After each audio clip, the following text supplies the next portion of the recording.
that is the greatest, the most amazing mystery, that the universe is not only conscious, but becoming more conscious. The universe is awakening. Where it all goes, we couldn't possibly understand. It goes to something vast. It's like as if a grain of sand wanting to understand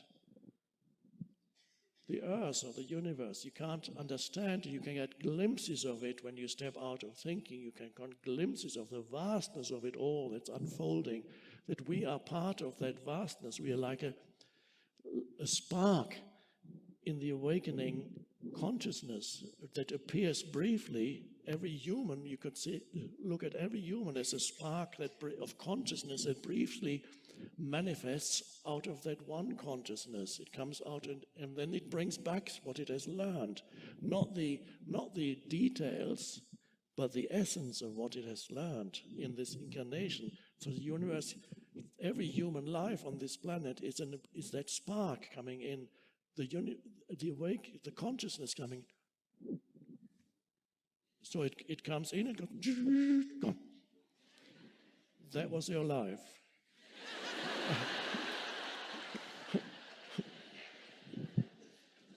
From a more universal perspective, human life is very short.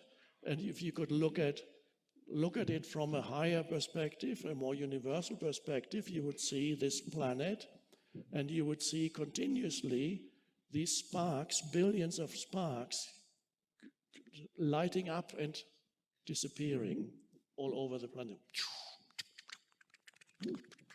Every lighting up and disappearing is one life. There's the one underneath it all. There's the one coming again and again and again, and then it learns. It comes out. It learns. What an amazing process! And you are part of that. But so it is liberating to know that, because it frees you from the delusion that all that matters is your little personal life.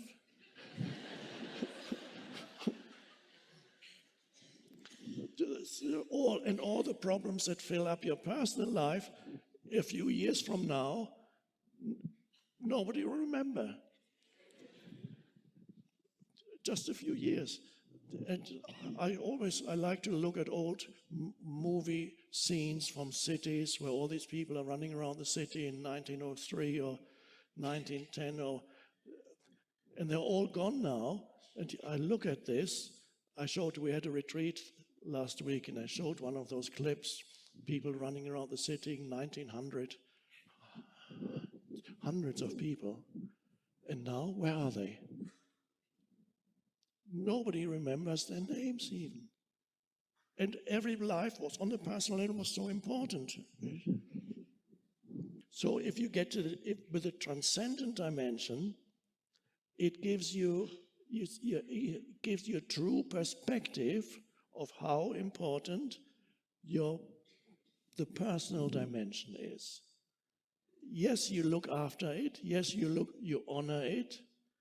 You clean it, you make it better, but it's relatively tenuous and very fleeting. And so a more important question than whether you have achieved so-called success on the level of form, if you have, fine, be happy. But is it going to last? Probably not, but that's okay. Either the $50 million are going to leave you, or you're going to leave them.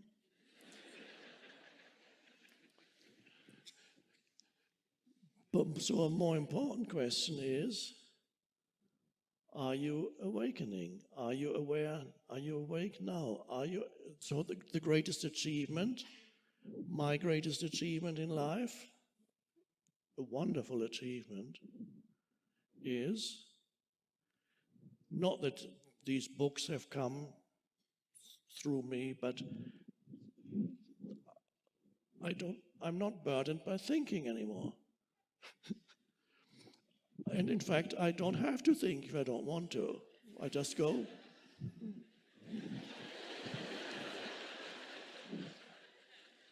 And it's so liberating because you're free of the person. I can look and take everything in, whether it's a city or nature, and it's beautiful, and you don't have to comment on it. I could comment, but I don't have to. You're there as the awareness, and there's a sense perceptions, and there's a depth to everything. And here we come back to being with another human being. When you're only meeting another human being on the conceptual level, you're not really meeting them at all. You're only ever seeing the conditioning of your mind reflected in the other. So there's no true meeting, there's no true empathy, you cannot have this outflow of benevolence or goodwill, loving kindness, feeling a connectedness, because you cannot sense who you are beyond the person. Therefore, you can only react to the other person on the level of the person. But if you are connected, then you can look at another human being and have in the background of your perception that spaciousness. And then you look at another and you can sense beyond their personality there is a conscious being. And that consciousness is one with your consciousness.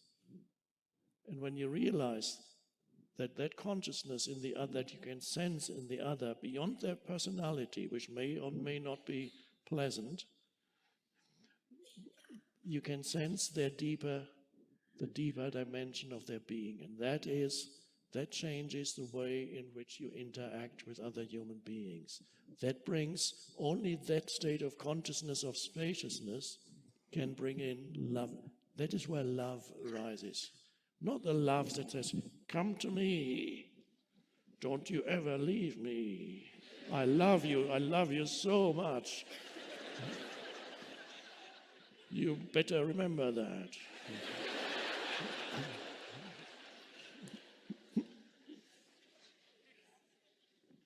No, the loving kindness, I think that's a good expression.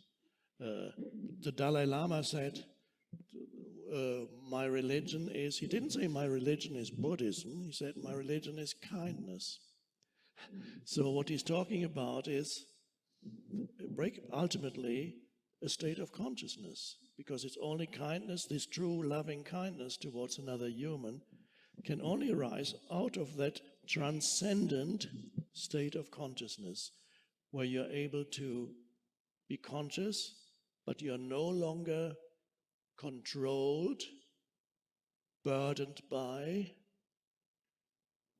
I can almost say possessed by the thinking mind. You can then the wonderful thing that happens then is the consciousness that comes through you can actually flow into your thinking mind and use it for deeper purposes, to bring more consciousness to this planet in whatever way. It can use your form identity, and use it to bring more consciousness through an activity, through making something, through a human relationship. Many ways in which consciousness can come into this world through you. And that's the beauty. And that now becomes the purpose of your life, is to express consciousness in this world. And so there may be one or two of you who look back on your life and you say, I've achieved so much. Maybe I don't know if you would even be here. If you were totally identified with your achievements, you might be somewhere else, up in the penthouse of your tower. But let's say everything you ever did failed.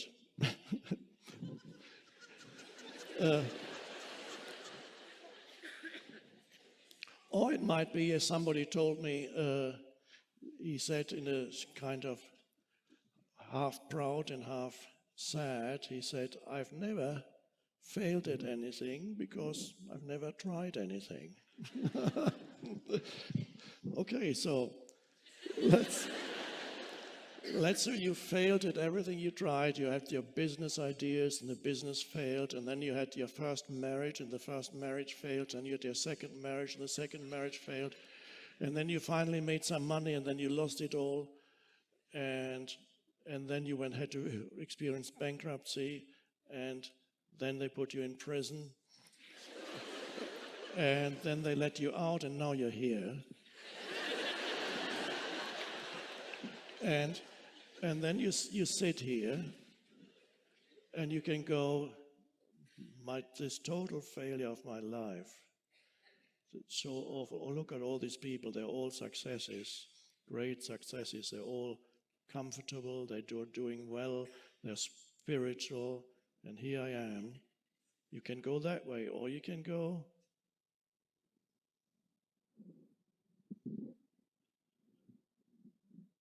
and you can sense an alertness in the background, and a spaciousness and a presence that transcends the unhappy person. And so all your failures have taken you to this moment of awakening. And you realize that in essence, you are consciousness.